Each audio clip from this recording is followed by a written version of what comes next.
This video is sponsored by KnucklesOX, Baba Snake, Julio the Boy, and Obito, who requested this topic. If you'd like to directly support my content, as well as catch it early, have your name credited as a sponsor, or maybe even have your what if ideas produced as commissions, consider visiting the links to my Patreon and such in the description below. It's time for the finale route, the true ultimate story breaker. What happens if the Shadow Clone training myth is thought of and implemented early, like before Naruto even learned Shadow Clone Jutsu itself, way before it? What if Kakashi both invented and personally tested the Shadow Clone training method, or even thought or learned of it as a result of someone else thinking and implementing it early as a consequence? In general, the point is that Kakashi would still likely be the inventor, and this way, we can focus on him to close out. But any high-level Shadow Clone user with enough brains could likely still think it up, and that describes a few characters from Kakashi's org, who in hindsight likely also should have known about clone training as a concept early, or at the very least, gave thought to abusing Shadow Clones more often, such as Minato, the third Hokage, or Jiraiya. Though Kakashi thinking it up during the aftermath of the Nine-Tails attack could make a great deal of sense to me, but I do recognize there are certainly other points in the timeline to do so. My favorite part about this period, though, is that it could launch a great many Kakashi-focused what-ifs all on its own, since I've had several of these on my to-do docket for far too long. Like, what if Kakashi or Minato learned of the masked man's identity early? What if Kakashi learned the flying Raijin? What if Kakashi trained to attain Sage Mode? What if Jiraiya or Hiruzen trained Kakashi? What if Kakashi went undercover with Itachi? What if Kakashi adopted Naruto and or Sasuke after the massacre? And honestly many more that are probably all best saved for their own dedicated stories to really explore in-depthly, instead of miss or underusing these concepts and treating them as mere set dressing and notches on the belt for this topic that's ill-fitted for a real narrative. Lots of these could also overlap with any setting where Kakashi is further motivated to not stagnate due to depression and loneliness, during the time that takes place between the passing of his friends and teachers, and his making the transition to becoming a teacher in his own right. It should also be noted that this stagnation from Kakashi is what I would argue is the true overarching factor that led to his inability to use or abuse the Shadow Clone training method, among a few other things. Since we know, number one, Kakashi himself declares and admits that he allowed himself to get rusty during this time, which is overtly the most major factor in might. As remember, even the point at which he specifies that he doesn't have much chakra left, and so used illusionary clones to fill in the gaps for his version of the multi-Shadow Clone Jutsu. That's actually a far rustier and weaker version of Kakashi than the one who expresses to Naruto that he's never used and likely could never use the clone training method, as it's just not optimal for him to split his own chakra off, and he couldn't hold it for long if he even tried. But this is only partially true, as further displayed by canon, since later on, we see Kakashi pull off a myriad of feats that prior versions of him throughout the series were completely unable to, such as spamming the lightning blade, comboing it with Shadow Clones to perform the lightning cable, and even changing its form further to mirror the animation of living creatures. And when going even further beyond that, he began combining the lightning blade jutsu with the Mangekyo Sharingan and the Susanoo, when previously back in part 1, just using 4 Raikiri in a single day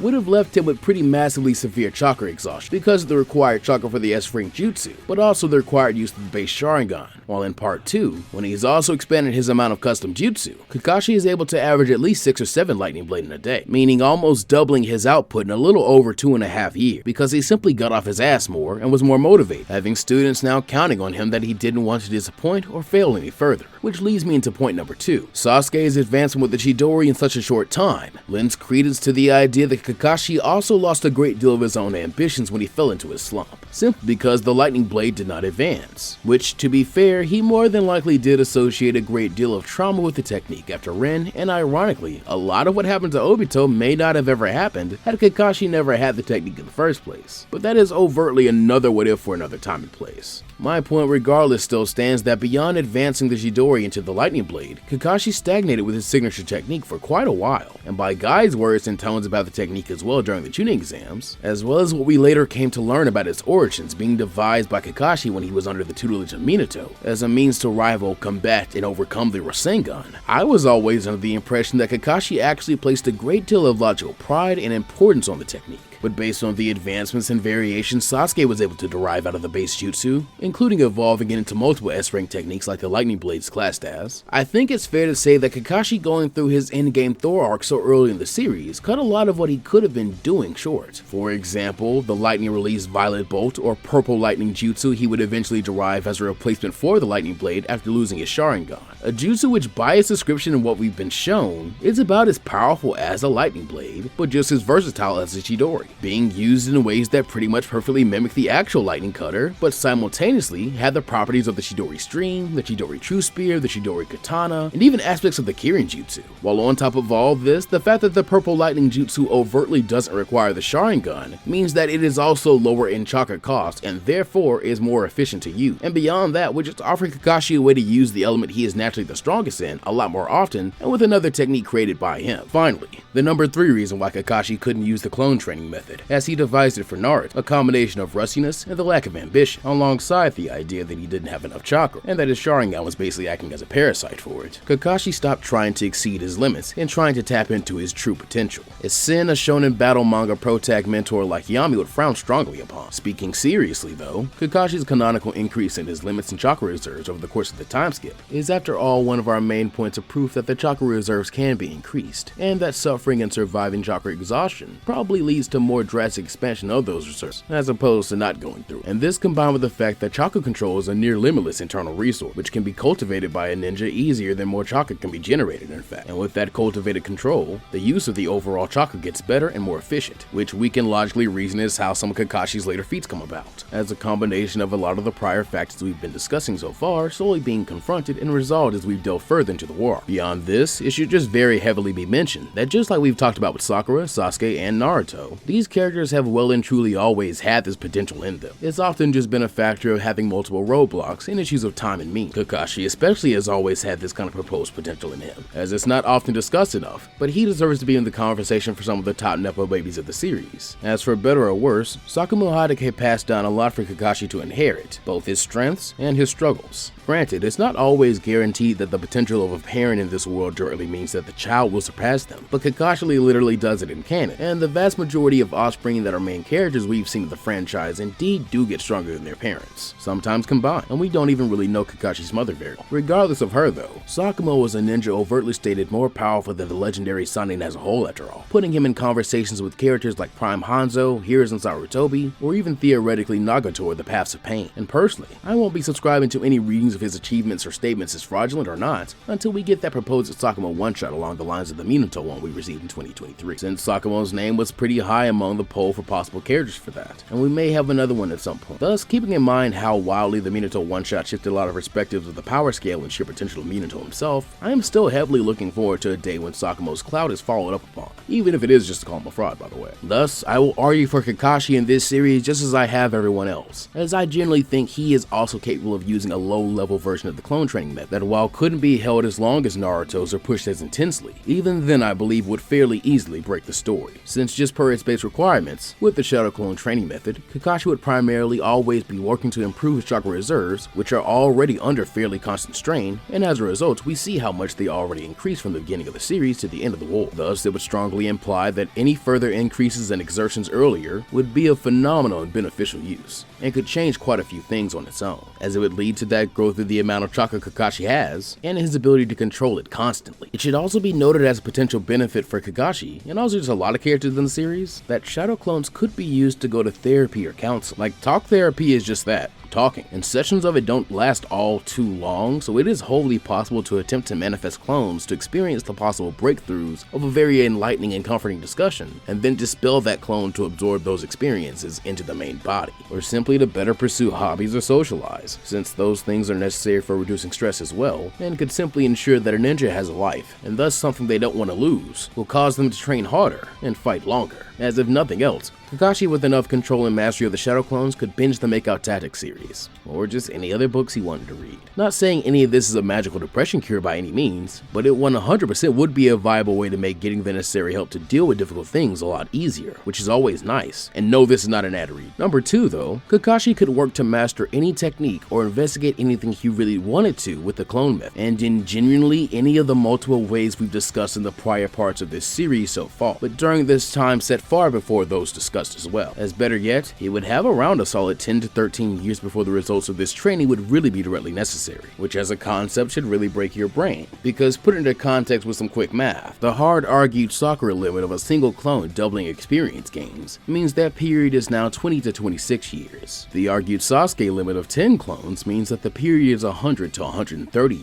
and if we entertain speculating just how many of the clones in the multi-shadow clone Kakashi version were actually solid, or even just take the the over 24 shown on the panel, and on a highball say that Kakashi's max amount of clones would be around 25 or so eventually, then that would mean that Kakashi can expand that little decade he has before he really needs to get stronger for the plot to an unbelievable 250 to 325 years, meaning he'd essentially experience more in that time than Mamoru Uchiha did over the course of his entire life, by about 2 or 3 times. A statement which by all reasonable measures would suggest I can end the video here, but even though it now sounds like we're describing Otsutsuki, I'm not going to, because if you actually think about it, Madara actually spent a decent hunk of that time hooked up to the Geto statue in a cave with a box of Zetsus. So in actuality, because Kakashi will be traveling on missions with the Sharingan active, as we discussed with Sasuke, and simply the concept of training his mind and body, like we discussed with Sakura, Kakashi would truly be experiencing at least 4 to 6 times everything Madara got to do, see, and study. This is also not taking into account that the time between these years would also lead to the growth of chakra and the reserves, meaning more clones could be generated and benefited from. So this kind of growth would legitimately be the lowball, as it's not unreasonable to approach these speculative numbers with a logarithmic or exponential curve, simply due to the nature of the different methods of abusable training that can be utilized alongside the shadow clone method we've discussed in this series. Put simply, even using Naruto's 1K multi-shadow clone method would actually be in the average, rather than the lowball, since that level of chakra becomes theoretically possible, even if that means a whopping 10,000 to 13,000 years of training for this hypothetical Kakashi between the Nine Tails attack and the formation of his Team 7. Like as another quick one that, as mentioned at the top, could also be its own what if. Kakashi could also seek the tutelage of his master's master and his master's master's master in order to train with Hiruzen and Jiraiya, since as we discussed in the Naruto portion of the story, doing so would mean vastly cutting his required training time for different jutsu and high-level techniques, as he'd be training with the professor and one of the world's foremost sealing and sage art researchers and experts, allowing these great minds of the ninja world to collaborate on these theories and discoveries Kakashi could be making at this time to fully revolutionize the shinobi training program of the League, as they'd be exploring a more extensive amount of ideas and concepts than Orochimaru or Madara could ever hope to. Think of things like my proposed Nine Tails initiative from my Leaf Village training problem discussion video, for example. Training 6, 7, or even 100 times harder and longer than Mamoru Uchiha ever did, even just theoretically, means Kakashi could show off a mastery or evolution of any of his massive jutsu library to a degree we overtly wouldn't see until the 2 Blue Vortex era, as more and more characters begin to take advantage of the prescience method in order to even the odds against the divine tree people, or even shunjutsu wielding gods existing on higher dimensional planes, meaning Kakashi could be mastering near shunjutsu level versions of his techniques from all over the world, and then put multiple centuries worth of time into learning more complicated arts, or furthering his understanding of the ones he already has, like sealing for instance, which he likely would be inclined to get exceedingly better at, after what happened to Ren, and especially if he refused to fall into a slump after. And the things that one can do with seals are just truly crazy. Off the top of my head, Kakashi could craft a seal to safely shut off and turn back on his Sharingan, eliminating his biggest source of chakra inefficiency completely. That alone literally breaks the story, and could be its own interesting what if honestly. Or Kakashi could make a seal that would basically scan and then locate the other Sharingan to make tracking Obito exceedingly easy. Hell, if we operate on him not knowing Obito is alive, Kakashi could accidentally kill or even greatly wound and impede Obito by making a very strong reverse summoning seal for that other eye of his, which to Kakashi would have been buried with Obito, bringing it to himself now in hopes of it not having yet decomposed completely, or simply to recover Obito's body out of respect, meaning through multiple ways, Kakashi could also end up with the dual Sharingan early, and also through sealing, possibly even create a way to make them not only permanent, but also able to be toggled on and off for the seal. That means Kakashi is able to go into the Kamui dimension, and able to weaponize it early as well. Or, another way Kakashi could do the same things, or even add to those developments by stacking them, learning Sage Mode, be it a Dog Sage Mode, or White Fang Sage Mode,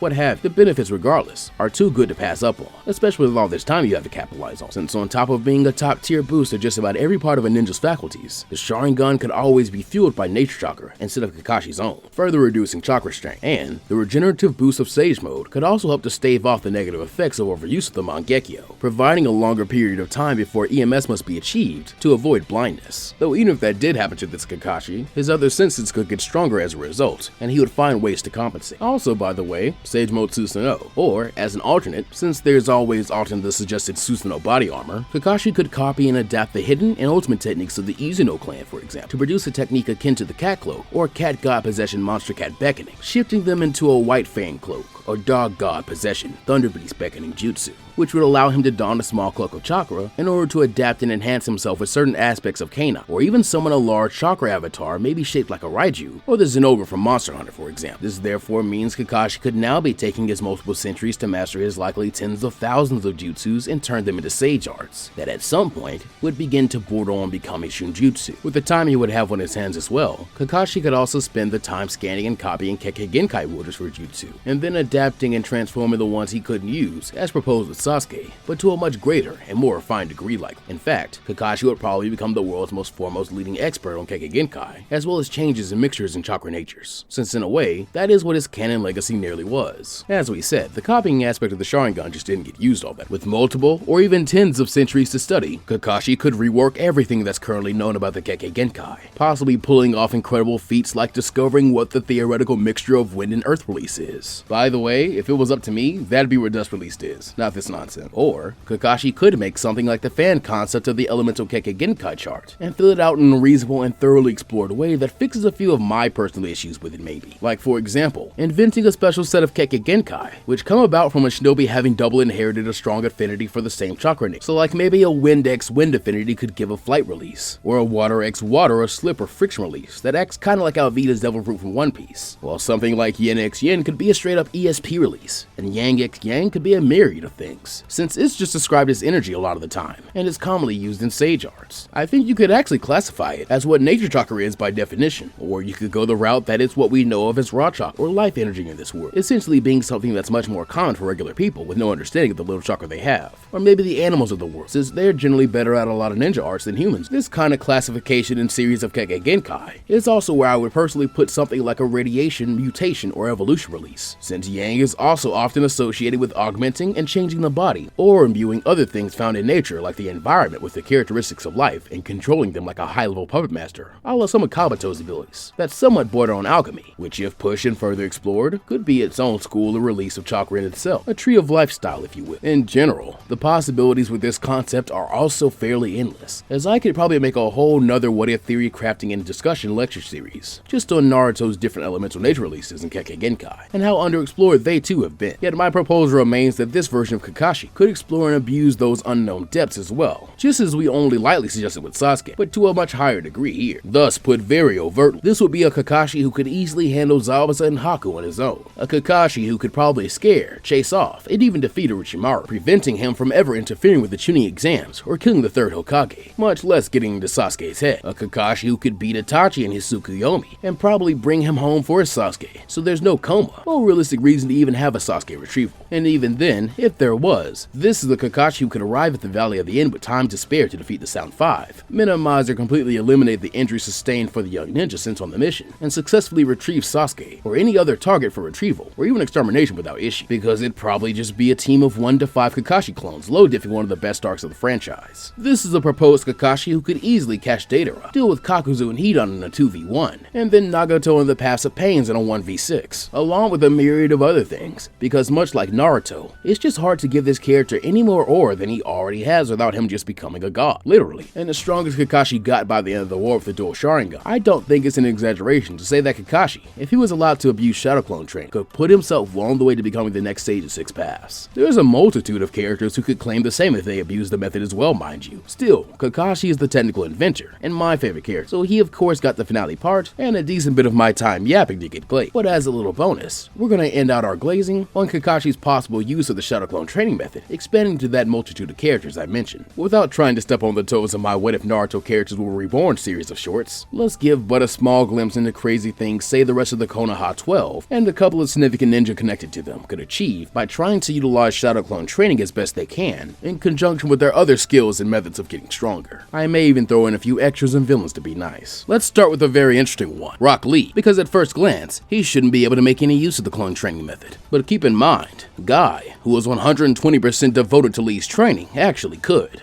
Guy is fully capable of ninjutsu. He just doesn't favor it over his Kage levels of physical strength and conditioning culminated through his training on top of his mental and spiritual fortitude, which combined to mean he also has large amounts of chakra and control of that chakra. with which he can use to enhance his body and techniques further, including taijutsu, much like Lee does. And he is capable of expressing chakra control in simple forms, such as water and tree walking, meaning Guy could make use of the clone training method to a minor degree as argued for anybody else, and pass those benefits on to his students. And while this seemingly would not be directly useful for Lee, this would mean an easier way to learn any of the proposed physical or taijutsu-focused techniques we've so far mentioned, as well as increasing the effectiveness of new and old techniques in and out of combat, and by exponential factors. For example, a taijutsu with a change in chakra nature is not an ninjutsu. It'd be an elemental taijutsu, and therefore, this training could theoretically be used to do things like teach Lee to enhance his Konoha whirlwind and hot wind techniques with the power of wind and fire release, or giving him access to the elemental forms of the body flicker we discussed with Sasuke, or even something akin to chakra modes, since results like that could possibly exist through enhancing oneself with elemental chakra to get different effects, like for example, lightning chakra enhancing one's perception and reaction speed, or earth chakra enhancing the weight or density behind an attack or a guard. Clone training could also be used to further practice and hone a greater abundance of different taijutsu, kenjutsu, and bukijutsu styles, even over time copying or imitating them from other practitioners akin to the Sharingan, meaning Guy and Lee could know even more fighting styles than they canonically do, which is a crazy concept to consider, as that alone would invent new powerful techniques in its own endless snowballing effect, as shown by their canon development already. Next, we have Neji, as clone training offers some similar propositions, like enhancing the sacred gentle fist techniques, with radically different and stronger changes in form and nature, allowing the invention of theoretical concepts like a water-style rotation, or an actual wind-style air palm, for example. Mixing an elemental release with the Byakugan is also intriguing, as doing concepts like affecting your perception or the stunning blows of taijutsu with lightning chakra would be incredibly useful for Neji, even if it does go against tradition to iterate too much on the gentle fist, as there is only so much you could do before you begin to vastly expand it, and a story like this one very heavily encourages experimentation and mass collaboration for the sake of seeing how crazy things can get. Also incredibly useful for Neji, just like anyone else, would be the ability to throw physical clones at his opponents, in order to overwhelm them with superior numbers and fighting technique. But again, that will go for everyone except Lee. If nothing else though, and much better, if up to at least 3 shadow clones are formed, which I think Neji should be able to pull off, especially by endgame in this story. It would enable him as a single Hyuga to use the proposed Hyuga's massive combo fist team ultimate jutsu from Ultimate Ninja Storm 4. As it involves 4 Hyuga using high-level mastery of their gentle fist techniques in conjunction to assault the enemy, with a collaborative 8 trigram 64 palms, rotations, and even air palms. And the best part of the massive combo fist being performed by clones is that it will be done in perfect sync, and it will be done without the surprise of Hayashi arriving late. Neji could also further evolve the massive combo fist, and even better step into the role of his father, and then surpass him in one fell swoop, by teaching this to platoons of Hyuga ninja, in order to make use of during the war, in massive 4x4 grids, essentially making an infinite chain of having the chakra points assaulted and then being blown away endlessly until whatever you're targeting is critically injured, robbed of chakra and stamina completely, and likely too far away to become a threat ever again, as the Hyuga would officially discover a bit of their true unified power and potential to truly rival the Uchiha's legendary might. And as proposed with Sakura, and the idea of a genjutsu or maybe a seal, which mirrors the effects of a Hyuga's Kekkei Genkai to see the chakra network on non-Byakugan wielding allies, that would mean that Neji could also spend the time and effort teaching the taijutsu to Team 3, giving them yet another extremely powerful ultimate move, and making that and any other 4-man combat cell that Neji was ever a part of all the more dangerous. Tenten, first off, she can multiply her screen time, but aside from that, learning chakra natures and implementing them would be useful to her, as she mostly uses weapons in Mukijutsu, meaning increasing the cutting power, weight, or being able to detonate her weapons with the force of wind, earth, and fire release would make Tenten a far stronger fighter altogether. While at it, she could also pick up puppet master techniques to essentially make her weapons almost living or haunted ones, allowing her to effectively animate her own weapons as their clones or puppets, becoming far harder to dodge or block, and far more devastating when they hit. And beyond even this, it also means that Tenten could make shadow clones, which just means increasing her firepower. As if nothing else, she could always steal the concepts we devised for Naruto's Super Demon Wind Bomb, or even perfect the Twin Rising Dragons technique into one she can effect like the Shuriken Shadow Clone or Super Shuriken Shadow Clone, trapping opponents in an infinite twisting helix of giant weapon sealing scrolls, all endlessly bombing the target with effectively unlimited ammunition, which could then be further affected and manipulated by the chakra of the user. Moving to Kiba, like Kakashi, picking up Sage Mode would be wise for him, as he always has a companion summoned into the fight. Not to mention, the slightly increased healing of nature chakra would be super useful to Kiba, turning him into a chakra-enhanced ninja version of Marble Sabretooth, or Beast Essential. Aside from this, elemental release would also do him a lot of good, and just in general, we've seen his desire to become capable of a multi-shadow clone jutsu, which would theoretically allow him to keep pulling off more massive dark fusion jutsu, along with more intense Inuzuka-style taijutsu barrages, since everything that we propose in the realm of physical techniques will be fully possible for Kiba as well, and could even be further enhanced in power by the use of the claws and fangs of man-beast mimicry, allowing for theoretical concepts like a jutsu akin to Inuyasha's Iron Reaver Soul Stealer, but of all different kinds of elements, or even just with basic chakra. Clone training itself, and clone chakra control training, would also mean Kiba's base strength and his senses would become even more acute and his precision and control of them as well. Or, as proposed with Sakura, he could use the time to experiment and make more effective and safe food pills for himself and Akamaru's. Or, just as interestingly, Kiba could also spend this time with the clone training breeding and training his own personal pack of super ninja hounds, which could then theoretically themselves participate in shadow clone training, allowing him to put Kakashi's and any other ninja animals to shame. Hinata is really the same as Neji mostly though. I could also see her really abusing shadow clone training to not only catch up to Naruto, which in this timeline alone is a very crazy concept, but she would also use it to do key supportive things for him and her other friends, like learning to heal and master medical ninjutsu, or maybe make shinobi cooking recipes that aid in development and training, as suggested with Sakura. This could also work incredibly well for Hinata if she furthered her medical knowledge, since through Tsunade and Kabuto's short bout, we know a competent medic can affect things in a target's body, or even change them seemingly forever, meaning Hinata could do massive internal damage, and in a very crazy diamond-like manner, fix it, but in a way that will only lead to greater damage and discomfort, or maybe even confusion, or even the opposite, leaving an opponent feeling such physical bliss they're unable to be a threat any further. Either way, Hinata will be able to straight up poke a single chakra point, and then completely rewire her target's nervous system, or even attempt to do so with an army of herself, or anything else we suggested in the Neji section. Hell, she could probably just straight up energy bend somebody's chakra away permanently if she got as strong as we're proposing here. Shino with the shadow clone training method is literally and figuratively disgusting to think about. As is the fact that of the Konoha 12, he is arguably one of the people who could be pulling the clone training off the easiest, since he is already able to make solid clones using his insects, and could probably derive a subform of shadow clone by mixing it with insect clones, which as an idea itself brings up the fact that Shino can communicate and share information with his insects, so it bears the idea of having members of his colony transform into him, and then train alongside them, before allowing Shino to log entire colonies of insects worth of data and experience.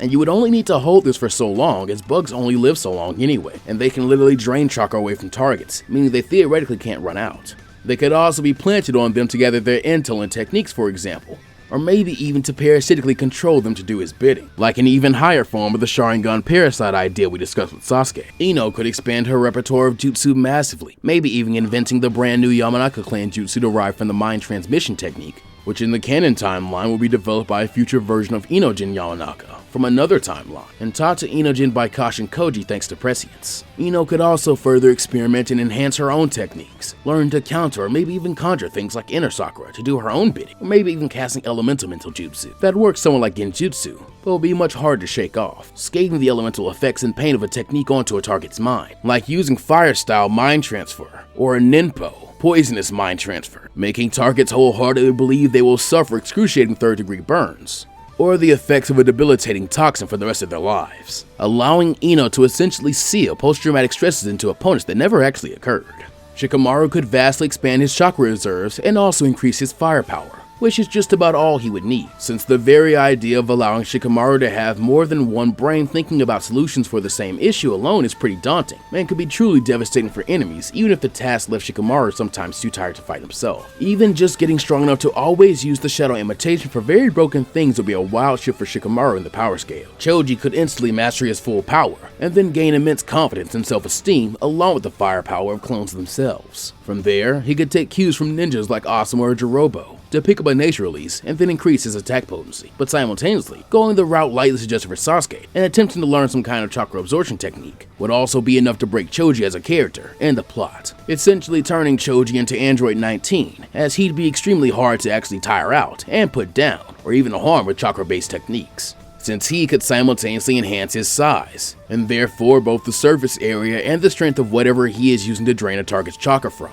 making Choji get bigger while you get smaller, until you're nothing more than a chakraless heap on the ground easily stepped on, allowing Choji to just grab another opponent like a potato chip and eat it. Temari could probably become the strongest natural wind style user there is in the series, or she could deepen her connection with the Kamentachi summon contract to try and find a boss or S-class summon beast from it. And even if one didn't exist, As suggested with Kakashi, Temari could invent herself another boon by either discovering or inventing a Kamatachi Sage Mode, or maybe even picking up puppet master or sealing techniques from her brothers. Kankuro would be surpassing sorcery far sooner, and likely would even be able to invent his own signature form of puppeteer jutsu, likely derived from experiencing this universe's shooting exams with Sasuke and his dragon fire jutsu, since it's a technique that utilizes ninja wire and strong changes in chakra nature in order to direct powerful flames into trapped opponents, opening the realm of mixing elemental releases with chakra threads to basically make Kankuro into the Naruto world's version of Doflamingo, even when he isn't using his puppets, which he would also therefore be able to multiply by shadow cloning. Or he could theoretically begin using giant puppets like 5-meter long Chinese dragons, or maybe even just massive mechas, piloting them all in perfect sync with maybe 5 Kankuro clones or so. Just imagine how dope it would be for Kankuro to form Voltrons or Megazords out of his puppets. He could then use a technique like Dofi's chromatic string if he learned all 5 changes in chakra nature and made each string in the slash empowered with a different chakra nature. Gaara with his siblings, if you notice, are among the only originally villains I've suggested making use of the clone training method, and that is mostly just because Naruto and his allies would pretty constantly act as an equalizer against anyone else who tried to take advantage of the clone method, as they would simply be growing too strong too fast, easily up to and even beyond this world's Boruto era, as I've kept harping on. Thus, even if this was a souped up version of Gaara during the Leaf Crush plan, maybe even with perfect control or harmony with Shukaku in order to establish his own Shukaku chakra mode, or maybe even full mastery over Magnum release and its energy with Shunjutsu, or even that proposed Earth and Wind release Kekkei, it's still fully likely that Gaara wouldn't actually be able to stop Naruto, unless it were uniquely a world where Naruto was not using the clone training method while Gaara was. While in contrast, super heavy hitters like Itachi or Nagato, attempting to use the clone training method while not getting any kind of superior medical attention they were unable to in canon, would probably just end up dying before they could reap the major benefits of this training, excluding learning to do something like Orochimaru did, and just turning themselves into body-hopping demons pretty much. While someone like Kisame or Kakuzu could theoretically also be able to abuse the training method, it would be nowhere near to an extent like Naruto could. Hence why the balance is always just unfairly shifted towards his position in most cases. While on the other hand, someone like Orochimaru making use of it would probably just turn him good earlier, since it'd be an easier way to achieve his goals than anything else he really went about. Obito is arguably the most interesting concept you could explore,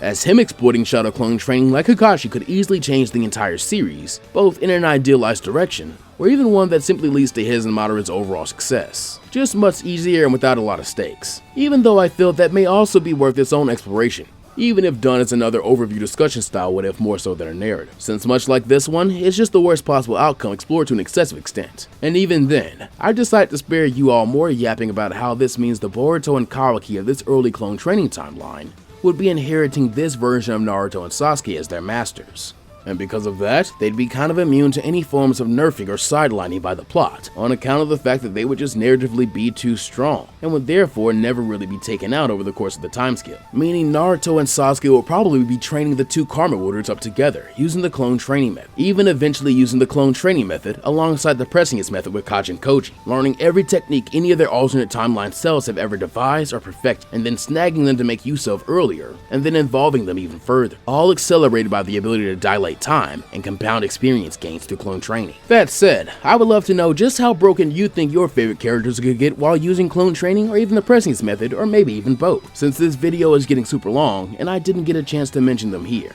or maybe didn't ramble or yap on long enough or insanely enough for the ones that I did get to mention that you really wanted to hear about. Like for example, I'm sure someone would have liked to hear me go in further on Temari, or maybe even mention characters like Darui, Fu, or Hayate or something, and I simply didn't have time for that either. But if you have ideas or even just want to comment and ask me my ideas, please do so, as you never know, it may inspire me to one day approach those ideas or concepts of the story in a style you want, or maybe just as side parts of a different story. This, however, will finally bring this mini-series to a close, and thus my insane ramblings on this absolutely cracked and insane but no less fun topic can also finally come to an end. I genuinely want to thank you very much for watching this mini-series throughout its uploads, or even all the way to the very end if you're watching the compilation of the series later in the future. I also want to once again thank Obito for commissioning this topic, as narrative what if or not, I have had a great deal of fun tearing into and exploring it, as well as discussing and even arguing the different ideas and possibilities with you all. If you'd like to support my content, consider joining me on Patreon, becoming a channel member, or commissioning me for a video like this. Or you can just hit the like, share, or hype buttons for completely free, and you will still be helping out the channel a whole lot, like these generous souls whose names you see scrolling across the screen currently. Until next time, that'll be all from me, so take care of yourselves and the world around you,